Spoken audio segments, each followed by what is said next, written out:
Um, banyak orang mengenal, banyak orang mengenal kami dengan kata klub sehat.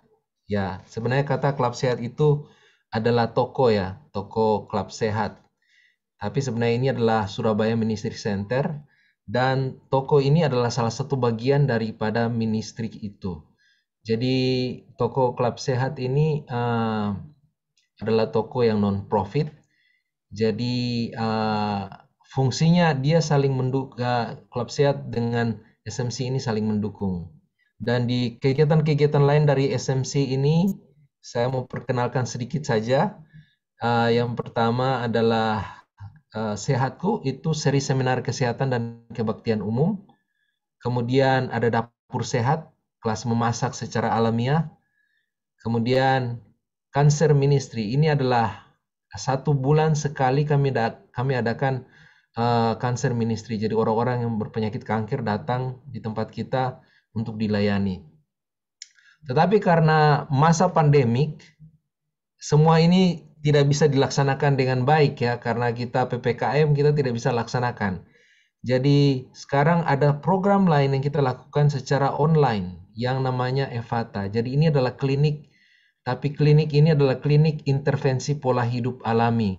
Jadi orang-orang datang di klinik bergabung, kemudian mereka diajarkan bagaimana masak, mendapat seminar-seminar kesehatan, kemudian mereka juga mendapat pelayanan kami dalam program perubahan pola hidup.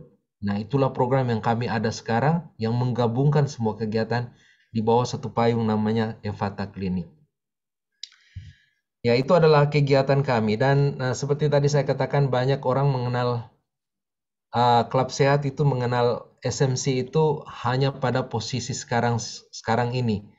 Tapi mereka jarang mengetahui latar belakang bagaimana perjuangan, bagaimana kegiatan ini mulai. Nah, saya mau membagikan kepada kita semua malam ini bagaimana pengalaman kami memulai kegiatan yang sudah seperti ini sekarang ini. Yang dulu mulai bukan seperti ini. Sangat kecil kegiatan itu dulu dimulai. Kami semua ini terinspirasi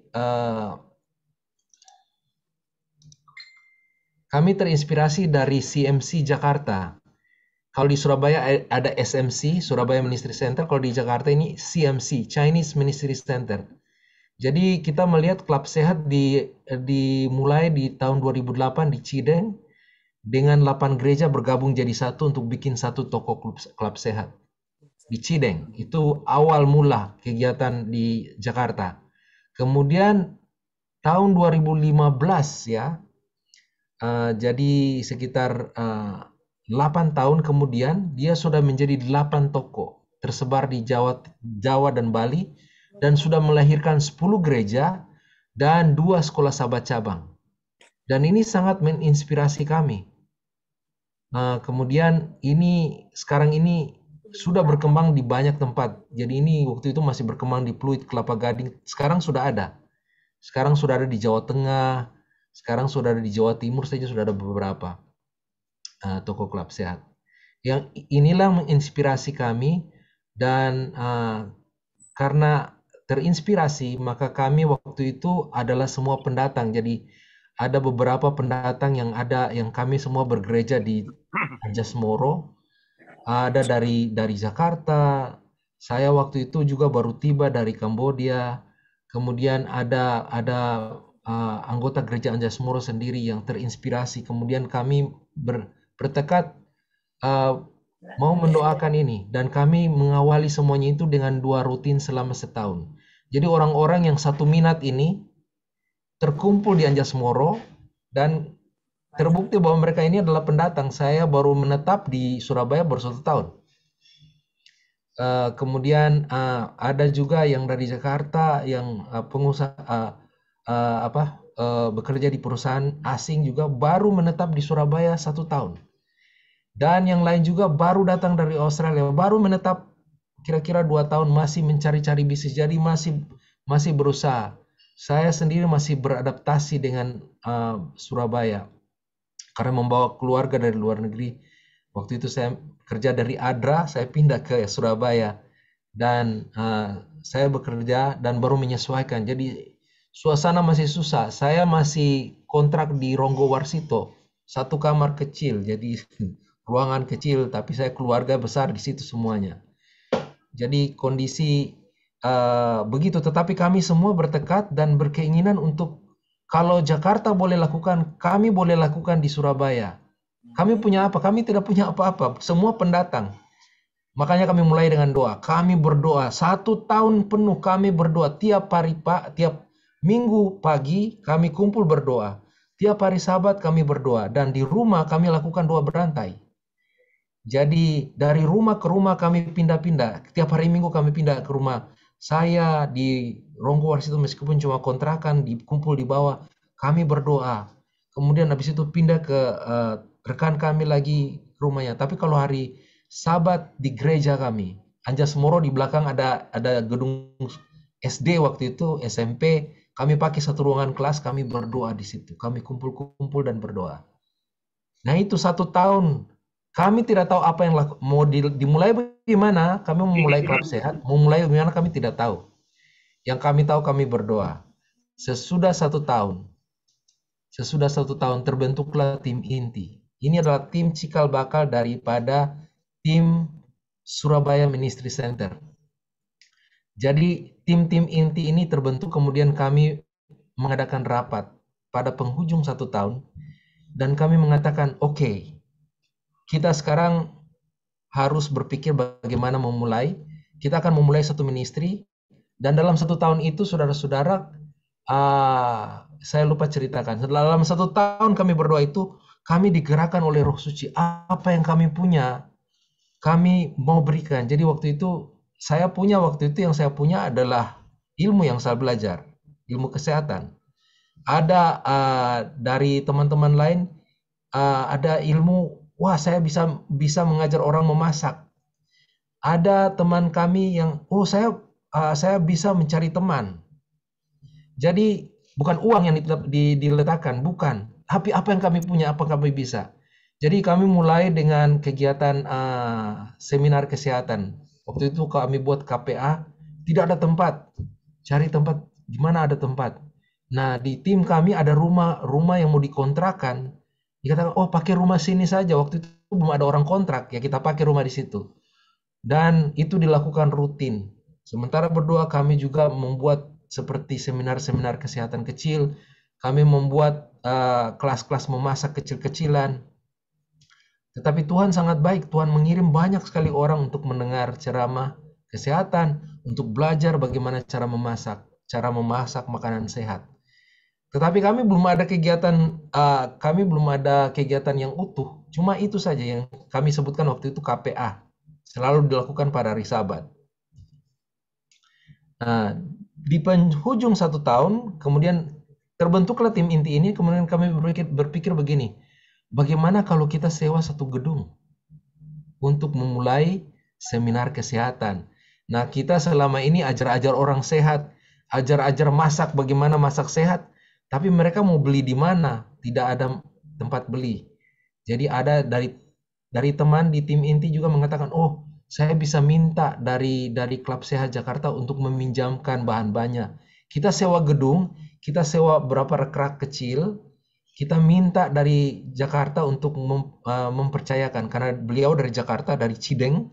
Jadi orang mempercayai, dari Klub Sehat mempercayai dia, jadi dia bisa angkat barang, kemudian diletakkanlah di gedung, untuk diletakkan di gedung yang kami mau sewa. Kami berdoa dan kami berpikir dan kami lihat ini. Kami melakukan penelitian dan kami dapati dari data kependudukan dan juga data dari KJKT, kami dapati bahwa di Surabaya ini ternyata di daerah Surabaya Pusat dan Surabaya Selatan itu banyak orang Advent. Jadi contoh Surabaya Selatan, kalau sebutkan banyak relatif juga ya. Dari 797 orang ada 1 orang Advent. Itu di Surabaya Selatan. Kalau Surabaya Pusat, 800 orang kita berjalan ketemu, ada 1 orang Advent. Tapi di Surabaya Utara dan Barat kurang. Dari 2.200 orang yang tinggal di Surabaya Barat, ada 1 orang Advent. Jadi kami memutuskan, Tuhan, mungkin ini yang Tuhan mau, kami fokus dulu di Surabaya Barat. Kami cari tempat Dan dengan berkat Tuhan, pada tanggal 23 Maret kami berhasil sewa satu gedung dan kami sebagai cabang daripada Jakarta waktu itu. Jadi kami pinjam barang, taruh di situ.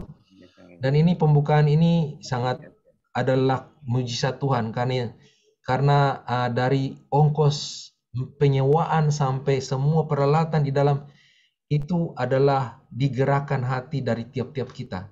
Jadi tidak ada kita mulai satu kita letakkan uang di meja, enggak. Siapa yang punya di rumah dibawa di situ. Jadi ada lemari es, ada yang punya di rumah lemari es yang bisa display. Kebetulan Anda punya bisnis, dia bawa, dia taruh di situ.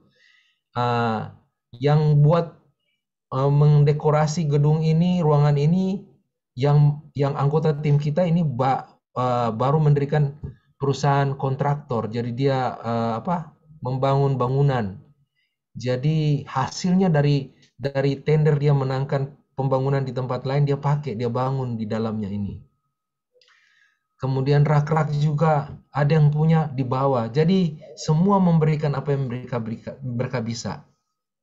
Jadi misi dari toko ini sebenarnya adalah menyediakan makanan sehat dengan harga terjangkau. Kita ajar orang masak, kita tidak menyediakan bahan makanannya sama aja bohong. Jadi kita menyediakan tempat. Kita menyediakan bahan-bahan makanan yang bisa dibeli dengan harga terjangkau. Jadi kami semua tim inti berkeputusan bahwa toko ini, hasil daripada toko ini tidak akan masuk di masing-masing kami. Ini akan pergi untuk mendukung kegiatan ministry. Jadi dari kami yang memberikan barang-barang kami di toko ini, kami membuat perjanjian, kami tidak akan mengambil untung. Semua keuntungan dari toko ini akan masuk ke ministry, mendukung perkembangan ministry agar berjalan dan berkembang. Kemudian ini juga tempat untuk mendidik orang tentang makanan sehat, dan ini juga adalah tempat menangkap orang. Jadi kalau orang datang mau belanja, kita tangkap mereka, kita bilang, oh kita punya kegiatan hari Minggu, ada kegiatan seminar kesehatan, mau hadir ini ada brosurnya. Jadi entry level, di situ tempat menangkapnya. Nah ini 2 penyerahan toko itu oleh Pendeta Hengki. Kemudian, nah ini aktivitas. Jadi kami sudah punya toko, sudah mendapat bantuan begitu banyak, Tuhan memberkati. Nah ini toko waktu didirikan, kalau Anda tahu di suku Manunggal, waktu itu gedung itu dari satu gedung yang panjang itu, tidak ada kegiatan lain, cuma ada toko klub sehat. Dan orang-orang yang mempunyai pemikiran bisnis bilang begini, ini 1 tahun langsung bangkrut, tutup pasti. Karena dirikan toko di tempat yang sunyi. Tidak ada toko-toko lain dibuka di samping-samping. Tapi kami dengan percaya, kami mempunyai pandangan kehidupan Tuhan. Ini adalah kegiatanmu. Kami menyewa tempat ini. Cuma 1 tahun saja kami bisa sewa. Dan kami tahu, kami mempunyai pandangan ke depan. Tempat parkir yang luas ini yang kami cari. Karena kami punya gambaran Tuhan akan kirim banyak orang. Dan saudara-saudara tahu terjadi mujizat. Orang yang berkata bahwa 1 tahun itu akan tutup, dia sendiri tercengang-cengang. Karena bukan saja toko ini yang dibuka di tempat sunyi, sekarang di samping-sampingnya itu, malah di sudut itu dibuka sekolah. Jadi sekolah Cita Hati waktu itu membangun, mereka punya gedung, mereka sewa gedung yang lain. Jadi kita punya ruangan ada 2, itu cuma 2 ruangan yang tersisa, yang lainnya sekolah semua. Jadi bayangkan orang tua datang semua, jadi rame di situ. Jadi Tuhan mengirim, itu mujizat besar. Dan orang yang berkunjung di situ jadi banyak. Nah, kami sudah mempunyai toko, mempunyai kegiatan, sekarang kami berpikir bagaimana aktivitas kami. Nah, inilah aktivitas kami. Yang pertama, fokus kami adalah membentuk jaringan. Kita tidak mengenal siapa-siapa di Surabaya. Ingat, kami semua pendatang yang buat. Ada beberapa anggota tim inti yang memang orang Surabaya, dan mereka memanggil teman-teman. Tetapi kita tidak kenal siapa-siapa. Jadi kita mulai dengan seminar kesehatan, dengan dapur sehat yang kita punya, yang kita ada, itu yang kita lakukan. Dan Tuhan kirim rata-rata orang 30-60 orang non-Advent untuk hadir. Dan kita punya fokus, kita kalau lakukan itu kita harus lakukan rutin tiap bulan supaya orang mempunyai rasa kepercayaan kepada kita. Pasti datang, pasti ada kegiatan. Rutin tiap bulan. Jadi yang pertama membentuk jaringan, kemudian yang kedua kita membentuk keterikatan. Jadi karena banyak orang datang cuma mau dengar, habis itu pulang, tidak ada keterikatan. Jadi kami kenal mereka datang tapi sesudah itu hilang.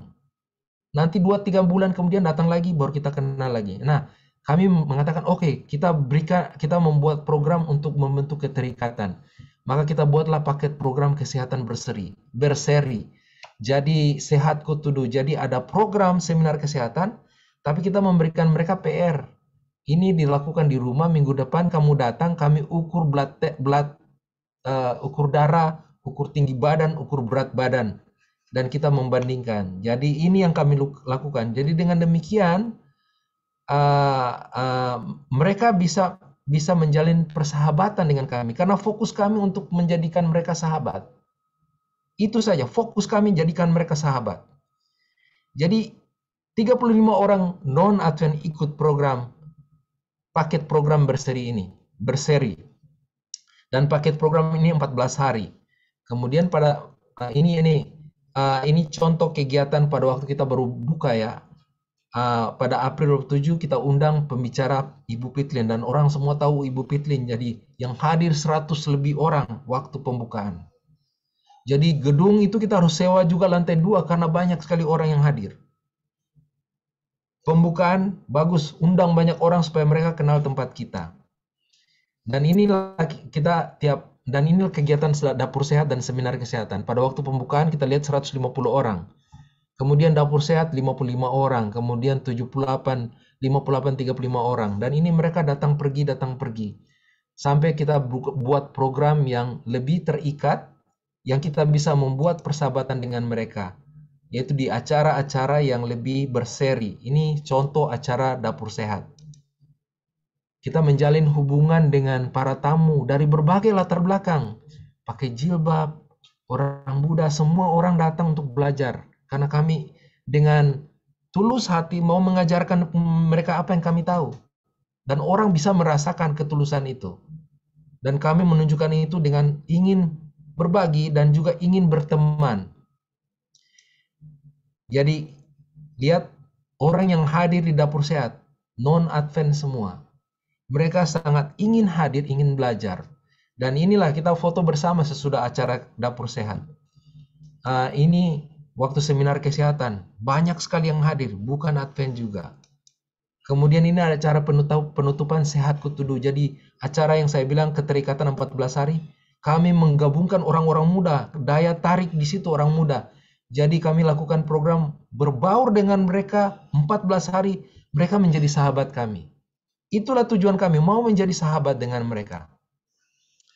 Kemudian langkah ketiga, kalau mereka sudah selesai dengan program Sehat Kutudu, kita sudah jadi teman dengan mereka, maka sekarang kita mau mengundang mereka untuk belajar Alkitab.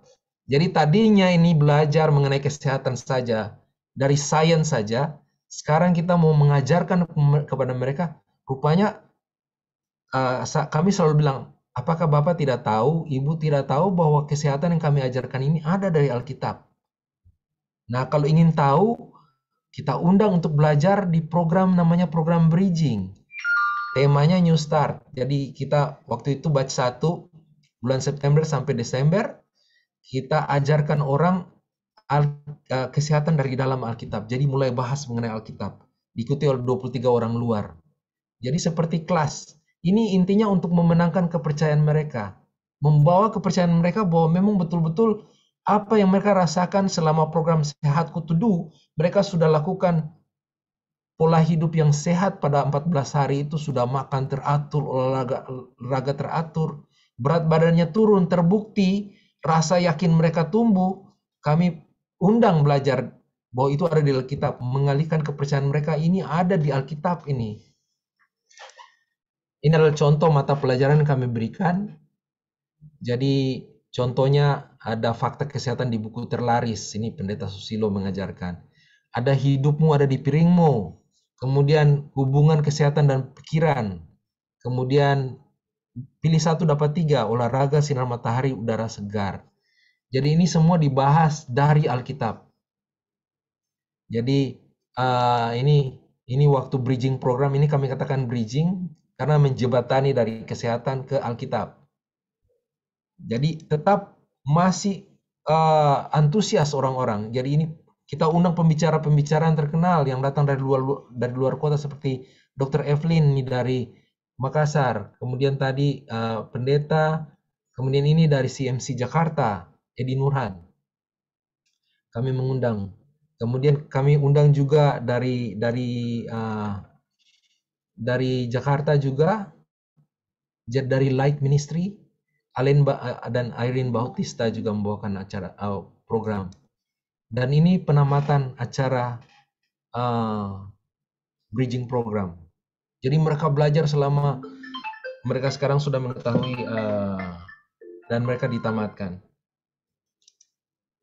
Kemudian sesudah mereka selesai dengan bridging program, kami undang sekarang mereka untuk belajar petualangan Alkitab. Ini dari Amazing Facts, 28 doktrin.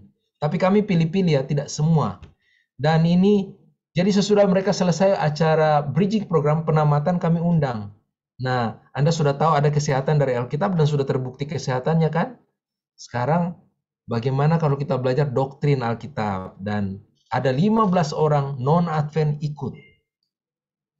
Nah, ini dilakukan tiap hari Sabat. Sore kami melakukannya. Kalau ada yang gagal tidak datang karena ada halangan, kami akan kunjungi di rumah dan ajar orang itu secara individual. Jadi saya misalnya ada waktu, karena kami semua adalah pendatang, masih menyesuaikan, masih kerja keras, tetapi kami mau memberikan waktu kami dalam 1 minggu untuk mengunjungi orang yang tidak bisa hadir. Jadi kadang-kadang saya, kadang-kadang teman saya yang lain untuk datang, untuk ikut, maaf.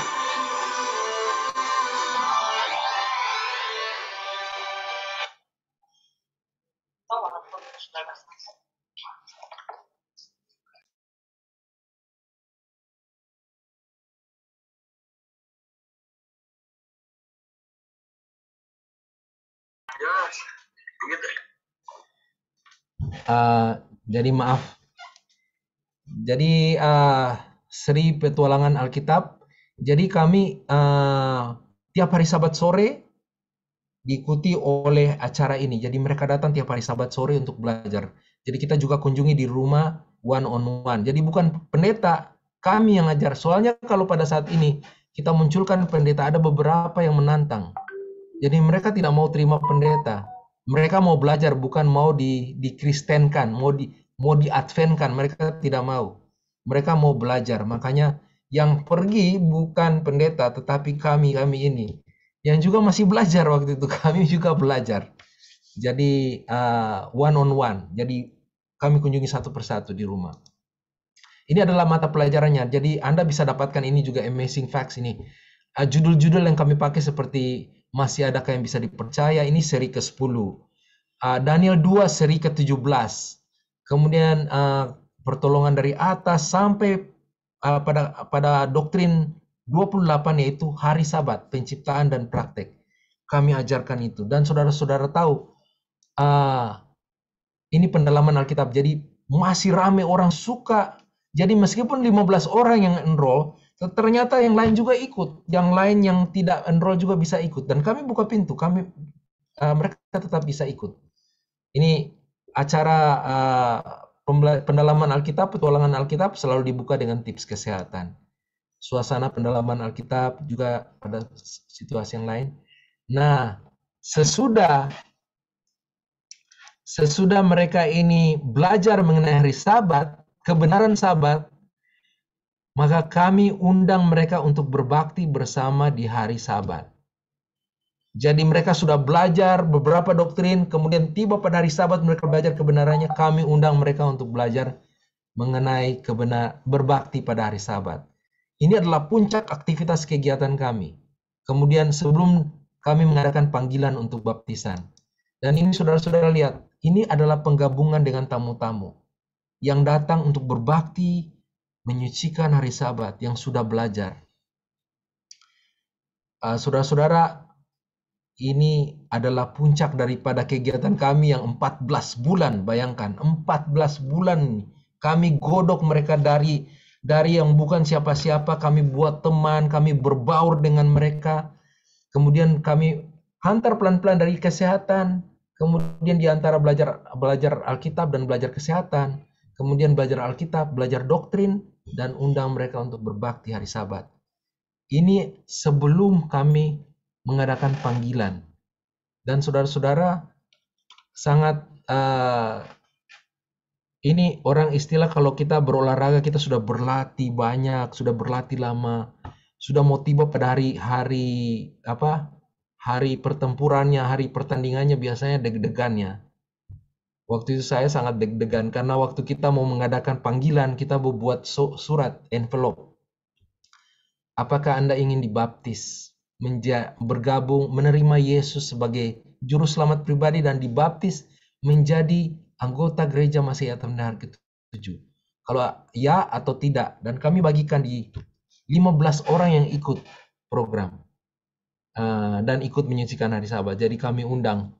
Kemudian kami berikan, dan kami memberikan mereka 1 minggu untuk dikembalikan pada Sabat depan. Jadi Sabat depan mereka datang, bergabung juga, berbakti pada hari Sabat, dan kami kumpulkan. Dan waktu itu tim inti semua kami berkumpul bersama, bawa envelope itu ke ruangan sebelah. Kami berdoa, bertelut, dan membuka satu persatu. Dan saudara-saudara tahu, Tuhan berkati kami. Batch pertama dari Klub Sehat, 10 jiwa menerima Tuhan. Menerima Yesus melalui baptisan. Jadi ini selama sesudah 14 bulan kerja keras. Oke, Anda mungkin bertanya ya, apa strategi? Oke, ini dari 6 keluarga, kita mulai ada 6 keluarga tim inti, sekarang menjadi 10 keluarga. Dan ini adalah cikal bakal dari gereja baru waktu itu di barat ya. Ini belum terlalu lama, beberapa tahun aja yang lalu. Strategi kami, ini ada 4 strategi yang kami pakai. Yang pertama, doa. Tidak ada manusia yang bisa menobatkan manusia. Hanya Tuhan yang bisa menobatkan. Kita tidak menobatkan mereka, kita hanya membagikan. Tapi kerja dari Roh Suci yang menobatkan mereka. Makanya doa itu sangat penting, kita harus bekerja sama dengan Roh Suci. Kita berdoa selama 1 tahun untuk mendirikan kegiatan ini. Dan kita tetap berdoa untuk kemudian pengorbanan untuk pelayanan. Setiap pelayanan memerlukan pengorbanan, dan ini kami lakukan dengan susah payah. Kami yang baru tiba di Surabaya masih menyesuaikan dengan kehidupan Surabaya. Belum tahu apa-apa. Pendapatan waktu itu masih minim. Kalau mau dibilang ekonomi, kami masih pemula. Ada teman kami dalam tim inti juga baru memulai bisnis. Dia masih mencari-cari tender untuk memenangkan tender. Waktu itu tidak banyak memberikan tender. Tetapi dia juga memberikan kepada Tuhan, dia membangun untuk Tuhan, dan dia bersama-sama dan berdoa. Dan kita fokus, kemudian metode Yesus yang dilakukan. Ini bagaimana nih? Oke. Saya tidak singgung, tapi inilah di layar belakang. Doa tiap hari Minggu, doa bersama. Dan doa berantai tiap hari, itu tetap ada. Dan pada waktu acara dilakukan, pada saat acara sementara dilakukan, kita ada yang di belakang ini biasanya diduduki oleh diduduki oleh para anggota yang di bangku belakang. Kalau kita lihat paling sebelah ya kiri daripada gambar ini deretan belakang ini adalah anggota, dan setiap waktu kita berdoa bergantian. Jadi acara jalan, kita di belakang berdoa bergantian. Dan kita juga ada ruangan di belakang, di bilik belakang, ruangan bilik berdoa. Bahkan anak-anak juga kita pakai untuk berdoa. Tim inti itu tidak ada yang terkecuali. Dari yang kecil sampai besar, terlibat semuanya. Dalam membuat teman, dalam berdoa. Mereka tidak bisa buat apa-apa, mereka buat berdoa. Bahkan doa pada waktu hari Sabat pagi juga kami berdoa berantai, berlingkaran. Kemudian yang kedua, berikan apa yang kita punya untuk pelayanannya. Saya membagikan sedikit pengalaman dari rekan kami. Yang saya katakan baru memulai bisnis kontraktor ya, dia memulai bisnis untuk memenangkan tender, tapi tidak ada orang yang susah mendapatkan tender karena berhadapan dengan banyak perusahaan-perusahaan raksasa. Tetapi pada saat dia melayani Tuhan, memberikan apa yang dia punya untuk membangun, berpartisipasi dalam pelayanan Tuhan, Tuhan memberikan dia yang dia tidak sangka-sangka. Dia memenangkan, satu-satunya memenangkan tender untuk pemerintah. Jadi pemerintah memakai kontrak kepada dia 5 tahun. Satu kali menang 5 tahun. Jadi pembangunan apa saja yang terjadi dalam 5 tahun itu dia yang pegang. Dan itu diberikan bukan cuma satu kali, bahkan berurut-urut sampai sekarang, saudara-saudara. Jadi kemudian ada juga dari kami yang waktu itu mau beli rumah, tidak punya ada uang sedikit untuk beli rumah, tetapi ministry memerlukan uang untuk menyewa gedung, dan dengan iman kita memberikan uang itu untuk menyewa gedung. Dan waktu kita pakai itu untuk menyewa gedung, Tuhan buka lebih dari kantor, yang dari kantor sendiri datang dan mengatakan, Bapak perlu uang. Kami memberikan uang pinjaman tanpa beban, tanpa ada bunga. Ini 200 juta, siap untuk diambil, kapan saja diambil, tidak ada bunga, bisa pakai. Jadi luar biasa saudara-saudara, kita kalau mau memberikan apa yang kita punya, Tuhan tahu apa yang kita perlukan dan Tuhan akan berikan. Berikanlah, kamu akan diberi. Suatu takaran yang baik yang dipadatkan, digoncang dan tumpah keluar, akan dicurahkan ke dalam ribamu. Jadi kita memberikan apa yang kita punya, materi dan material dan talenta yang Tuhan berikan, kita kembalikan kepada Dia. Itu yang kita berikan, kita kembalikan. Dan Tuhan membalikan kepada kita lebih daripada kita sangka. Kemudian ini strategi, fokus. Jadi yang pertama, saudara-saudara lihat kita membentuk jaringan dan keterikatan ya, demo masak, seminar kesehatan. Kemudian kita berbaur dengan mereka, memenangkan kepercayaan mereka. Kita mau menangkan mereka punya kepercayaan. Itu dengan seri bridging program. Kemudian kita mengundang mereka untuk pendalaman Alkitab. Barulah terakhir kita undang mereka, ikutlah aku untuk berbakti bersama-sama. Saudara-saudara, ini adalah metode Kristus, metode Yesus. Dikatakan hanya metode Kristus saja yang akan memberikan kesuksesan sejati dalam menjangkau orang. Juru selamat berbaur dengan mereka sebagai orang yang menginginkan kebaikan mereka.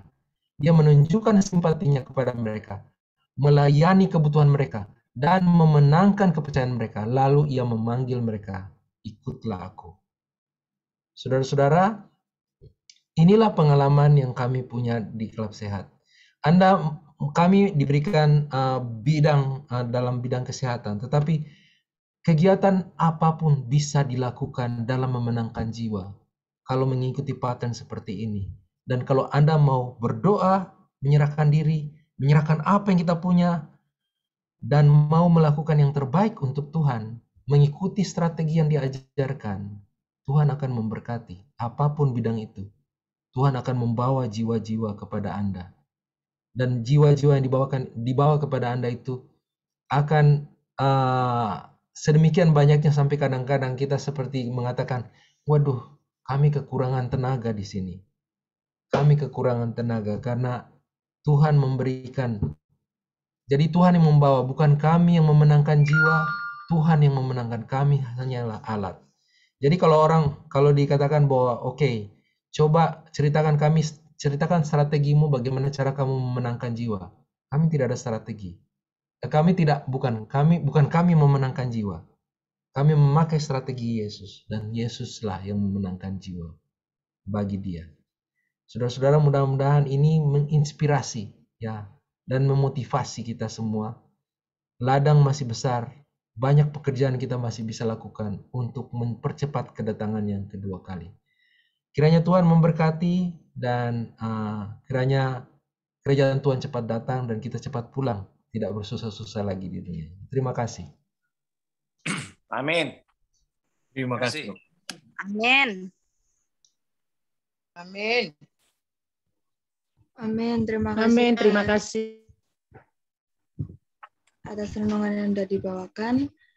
Selanjutnya, jika ada permohonan doa yang ingin disampaikan oleh jemaat, bisa disampaikan sekarang.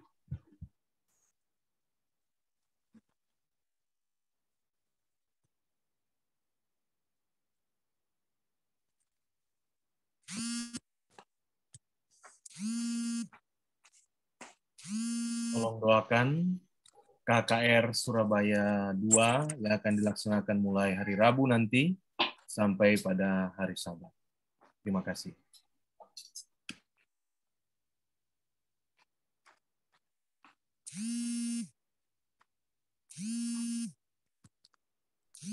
Mungkin ada yang lain lagi sebelum kita doa syafaat.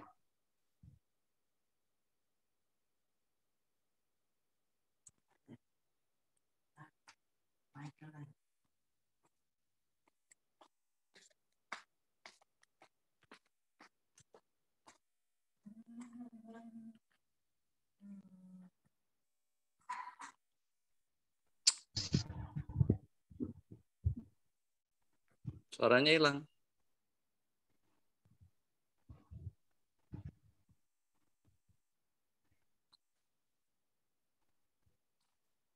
Jika sudah tidak ada, kita langsung saja doa syafaat akan dibawakan oleh Opa Beliangku. Mari kita tundukkan kepala dan kita berdoa. Segala puji dan syukur kami panjatkan kepadamu, ya Allah, pencipta langit, bumi, laut, dan segala isinya, Allah yang maha pengasih, Allah yang maha pemurah.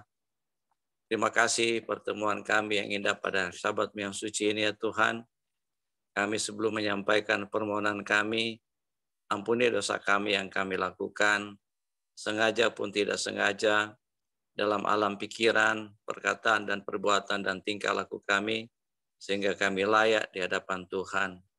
Dan kami bersyukur, karena sepanjang 6 hari yang lalu, Tuhan sudah menjaga, memimpin kami, kehidupan kami, pribadi lepas pribadi, keluarga lepas keluarga, dan kami dapat bertemu bersama-sama di Zoom meeting pada malam hari ini.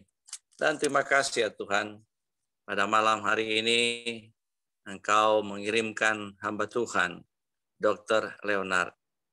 Kami berterima kasih apa yang dipaparkan tadi, bahwa metode daripada Yesus yang digunakan.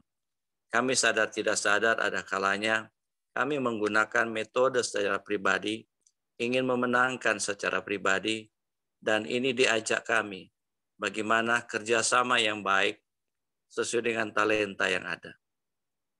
Biarlah apa yang disampaikan oleh hamba Tuhan, Dr. Leonard, dan sudah dapat buktikan bagaimana pengalaman hidup mereka. Kami tahu dan percaya itu bahwa karena kerjasama yang baik, dan semua memberikan tenaga yang baik, dan semua tidak memikirkan untuk kepentingan sendiri, tapi pengorbanan yang mereka berikan. Sehingga ada beberapa poin yang kami ingat dan kami catat. Yang pertama itulah bagaimana doa. Kami tahu ada kalanya kami berdoa, tetapi apa yang kami doakan, apakah itu hanya keluar dari mulut atau kami dengan sungguh-sungguh.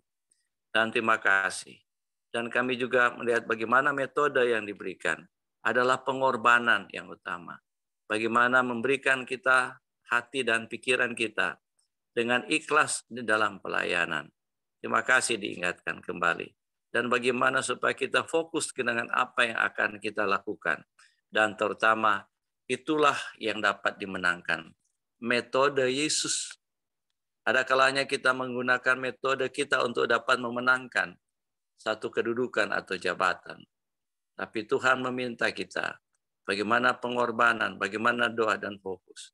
Dan terima kasih ya Tuhan, Kau mengirimkan hamba Tuhan. Pengorbanan daripada tim-tim yang sudah mengangkat bagaimana yang mereka lakukan bersama-sama dengan Dr. Leonard. Kami tahu juga sudah melihat, menyaksikan sendiri, mereka juga bersama-sama dengan anak kami, Markus, dan itu pun yang dilakukan oleh anak kami di Manado. Bapa dalam surga, terima kasih Engkau berkati ya, Dr. Leo dan tim mereka, supaya banyak jiwa yang datang lebih banyak, lebih dekat dengan Tuhan. Dan dapat memotivasi kami di jemaat. Bukakan mata rohani kami, bukakan telinga rohani kami, bukakan akan kehidupan kami di dalam masa-masa pandemik ini, menantikan kedatangan pada kali yang kedua. Terima kasih ya Tuhan, berkati juga anggota jemaat kami, hamba Tuhan Pendeta Del yang selalu mencari hamba-hamba Tuhan yang memberikan makanan rohani kami yang segar. Tapi biarlah makanan rohani itu tidak akan lalu dengan sia-sia, tapi memperoleh tempat di dalam hati kami, memperoleh tempat di dalam kehidupan kami, secara pribadi dan keluarga, sehingga pun kami dipersiapkan untuk menantikan kedatangan Yesus. Tapi sebelum Yesus datang, Bapa biarlah hati dan pikiran kami Engkau penuhi. Kami berdoa keluarga, lepas keluarga kami, tantangan-tantangan yang sedang dihadapi dalam kondisi seperti ini, dan terutama terima kasih bahwa pembangunan gereja di Maranatha sudah dapat terselesaikan meskipun tutup atap. Dan kami tahu dan percaya masih banyak donatur-donatur. Meskipun dalam pandemik ini, Tuhan yang akan menyediakan. Itu pun karena dukungan hamba Tuhan, Pendeta Del yang selalu mendukung untuk jemaat bersama dengan Bu Fani. Dan juga meskipun hanya berapa orang. Dan dukungan dari teman-teman semua.